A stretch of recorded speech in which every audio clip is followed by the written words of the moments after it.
Hi, today's Friday, October 11th, 2024. I just read one article 1 minute ago, but I'm going to read another article because I do have time before I start work. I'm sitting on a bench in front of the Dongmyeong Church, the biggest church in Gwangju. Many Koreans believe in the Jesus Christ and God. I am not. I'm just independent. I'm agnostic. I believe there gotta be some kind of creator or something that creates things around us. There could be something we never know. The schemes of the things. I really appreciate the Dongmyeong Church for their offering of benches and yards to play in. Generosity, that's what the church is for. I'm going to read this article called Propagating Your Chocolate Vine, or Akebia Quinta, a step-by-step guide, Akebia Quinta, right? Yesterday, on Wednesday, I went to mountains in Korea, in Gwangju, and picked akebia. Some, not many, just a small box of akebia fruits. Tomorrow I will go to mountains again, different mountains this time, maybe mountains in my childbirth hometown, to pick akebia and sell them to see if other Koreans like akebia. About 30% of Korean people knows what akebia is, but the rest 70 or 60% they are clueless about the akebia. They never seen the akebia because these days people don't go to mountains. They just stay indoors or play hard on the game on the smartphones. So akebia is less known to them. But in old days when Korea was poor, many people hit the mountains and pick akebia. Akebia in Korean is called odum, and quite delicious. Many seeds. It's a seed-rich fruit that looks like a kiwi, right? Akebia Quinta is the cousin of kiwi. They used to be the same, but like 60 million years ago, when the Asian continent was separated from the oceanic plate and collided with European plate. Himalayas, the mountain Himalayas were created, and akebia was born. Right, it's a what you call a variant of kiwi. So let's find out. Yeah, I tried to propagate akebia. I used the seeds, but failed. But I thought of like going to a mountain and pick akebia tree itself and transplant it into the garden in the garden at the Cafe Silk Road. Cafe Silk Road is quite beautiful cafe where you could dine in and also drink your coffee. If you do come to Korea, please visit Silk Road in Gwangju. As a matter of fact, it's about 20 minutes south of Gwangju. It's in the suburban area of Gwangju. It's a beautiful cafe. And also I remind you that I'm an official tour guide, a licensed tour guide by the government, but I work for Korea Telecom, KT, the number one carrier in Korea for the last, at the moment. This article, let's cut the bullshit and get down to business. This article was written by Kirsten Ranko, February 11th, 2024, 4-minute read. Propagate your chocolate vine effortlessly and fill your garden with its sweet aroma. Choose stem cuttings or layering for propagating chocolate vine. Spring, early summer best for vibrant, healthy propagation. Prevent pitfalls. Ensure proper moisture light, and sterilized tools. Really. Choosing your propagation adventure. Stem cuttings or layering. Stem cuttings. Stem cuttings or layering. Snip and dip.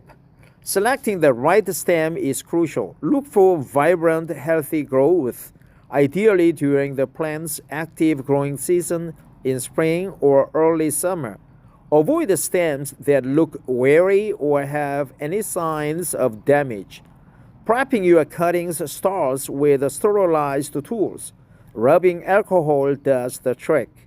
Make your cut just below a leaf node at an angle, which increases the surface area for rooting, right? The surface area for rooting. Sterilized tools. A dip in rooting hormone isn't mandatory, but it's like a secret sauce that can boost your success rates. Layering, the laid back approach. When it comes to layering, you've got options: air layering or ground layering. Both involve coaxing roots from a part of the vine while it's still attached to the mother plant. Layering.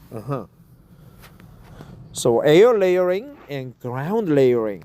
I guess both involve coaxing roots from a part of the vine while it's still attached to the mother plant.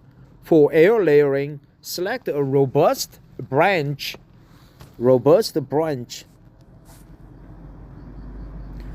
Select a robust branch and strip leaves from a segment to create a bare stage for roots.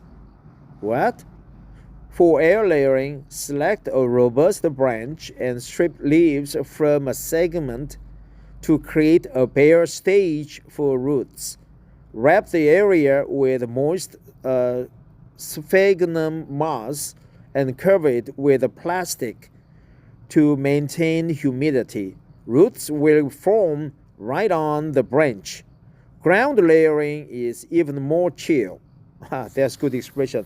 Even more fun, right? Even more chill. Simply bend a low-hanging vine to the ground. Nick a small wound in the part that will be buried and covered with the soil. Nick a small wound on the part. Nick a small wound in the part. Nick a small wound in the part. Secure it in place, and roots will develop in this natural setting. Patience is key. Don't rush to sever the new plant from its parent until it's strong enough to go solo, right?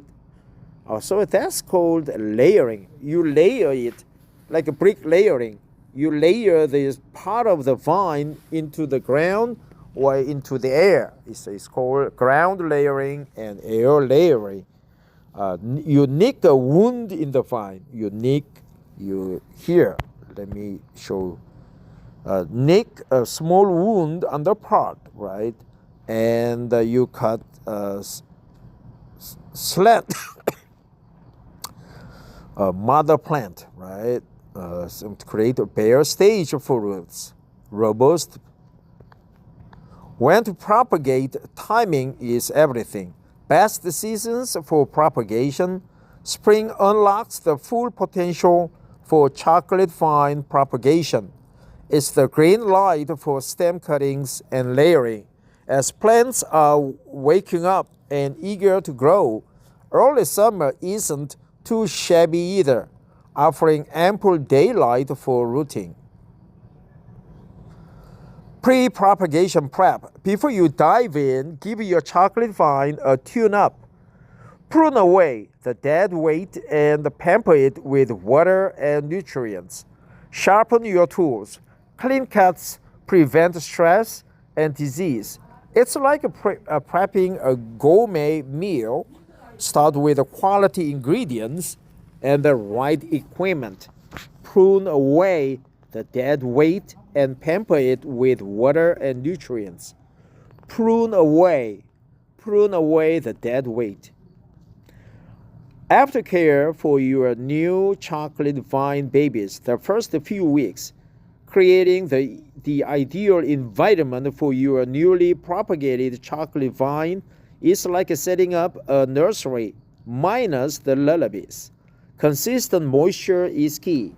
Aim for damp, not a reenactment of the great flood. Humidity is your best friend.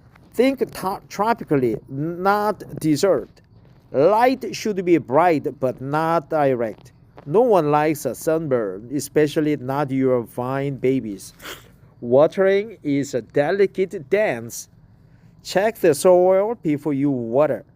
If the top inch feels like a wrung out sponge, it's time to hydrate. A wrung out sponge. Prune away the dead weight. A wrung out sponge, encouraging strong roots. Transplanting is like a moving day. It's all about timing. Look for signs of successful rooting, such as new growth or resistance when you give a gentle tug. Be gentle when transplanting. Think of the roots as a fine china. Pot size matters. Don't drown your vine in a pot that's too big. Cozy is the way to go. Aftercare post-transplant involves a repeat of the first few weeks. Keep the routine and watch your chocolate vine flourish. Overcoming propagation pitfalls, common hiccups. Well, I almost done, right? Root rot is the pain of propagation, often a sign you've loved your plants a little too much with water. Yellow leaves or stunted growth, they are your chocolate vine's way of saying help. Act quickly to correct these issues before they escalate. Airflow is your ally, preventing fungal spores from throwing a party on your plants. Ensure your propagation space isn't a breeding ground for trouble. Stagnant air is a no-go. Keeping it healthy. Sterilize your tools. Cleanliness is non-negotiable. It's like a surgeon preparing for operation. You want no nasty surprises. Watering should be like a suspense thriller, enough to keep you on the edge, but never too much. Aim for soil that's moist, not a swamp. Fungicide might be your last resort if mold appears. Think of it as the bouncer at the door, keeping the unwanted guests out. Lastly, patience is your secret weapon. Like a fine wine, good things and strong roots take time. Keep an eye on your chocolate vine and adjust care as needed. It's not about rushing, it's about nurturing. Propagate your chocolate vine successfully with the Greg's tailored reminders for the best cutting times and environmental monitoring to ensure your new plant thrive. Interesting. That's a good article. I will just listen to my reading later because I want to understand more about chocolate vine or akebia quinata propagation. Thanks for listening. Bye-bye.